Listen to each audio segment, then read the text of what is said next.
That is fun. So before Corbie leaves us, we want to talk a little bit about, because she is a psychic, what to look for in a psychic and not get ripped off, because so many psychics out there, and I don't know if it's so many or not, but I know of psychics who have ripped people off and charged them for shampoo, like cleansing shampoo, like $100 for, you know, stuff like that. Okay. That can't be any good, right? When somebody wants to charge you $100 for shampoo. Not unless it has gold flecks in it, like that wonderful Goldschlager liqueur. But things about a psychic, they should never object to your recording the session if they're not going to record it for you themselves. Okay? Because you're never going to remember everything, and if you're taking notes, you're not listening. You want to have the recording for later. You should be able to get references from them, at least 3, where you can ask, what do these people charge, and how long have they been doing it, and are they accurate, and do they try to sell you all kinds of special things? You should make sure that they don't constantly tell you that there's doom and gloom and you're cursed and, oh, well, they're the only people that can get you out of it. The psychic needs to treat you with courtesy and respect, not as a supplicant, not as a simpleton, and not as money on 2 feet. You should be able to feel like you're going to any other professional with them and get the same value for your money, because we are professionals. There are certain things that we learn to do what we do, and the good psychics want to empower you, not take you over. That's really all it is. And the good psychics want to help you and guide you.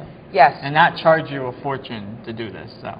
No. I mean, what do you think about Sylvia Brown charging $700 for a 20-minute reading?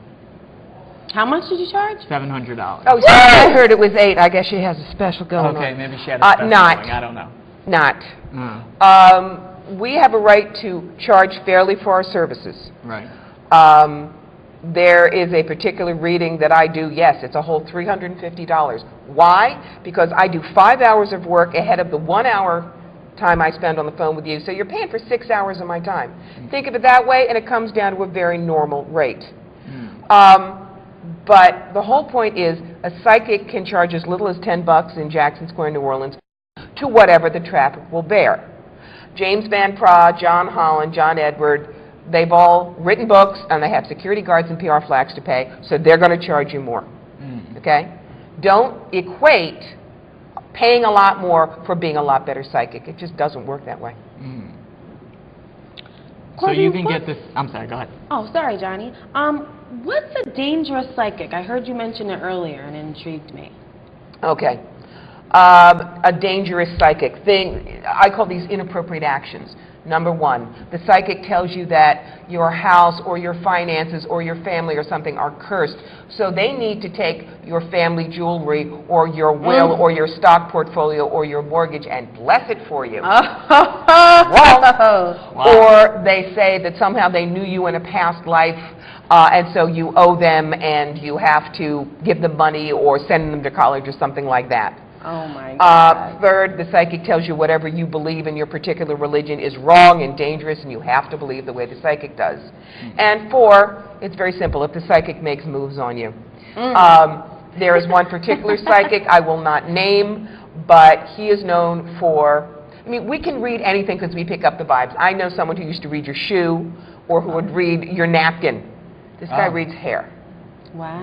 And so it's a physical presence, and he can be absolutely innocent by it, but if somebody over there sees something and it can cause a lawsuit, because you know these days we're hypersensitive to that, so make sure that they treat you professionally. A social worker would not sit there and paw you. They would not rifle in your pockets. They would not ask you questions that were so intensely personal you got embarrassed. All right? When your boundaries are being crossed, you have a right to say, no, thank you, get up and leave. And why are people so naive to this? Why do they give up their money like that? Because you know, like I have a friend who did it too. She gave up all this money for soaps. You know, she said you have to wash your body with the soap to release the demons and stuff. And, you know, I told her it wasn't a good idea, but she didn't listen to me. She wanted to do what she wanted to do. Number 1, there are no such things as curses unless you believe in them. Number 2, you're not a victim, you're a volunteer. Most people who are miserable and can't see their way out of something because they can't grip hold of their life. They will pay anybody anything to just make it go away. Kids, we don't do that. We will do everything we can to give you the strength and the answers and the self-belief to change things or deal with what's happening. If you come to me and say, I have a stage 4 brain tumor, I cannot do the wiki-woo and make it go away. But you and I might be able to work it through to where you deal with it well, you're an icon of amazability for your families, and you leave them with sweet feelings instead of agony at the end. Well, we can talk about this all day with you. I know, we can do a I whole know. show Chapter on 2. this, can't we? Chapter 3, So yeah. we'll have Oh, to yeah. bring her back to talk more about this, huh, Anna? Definitely.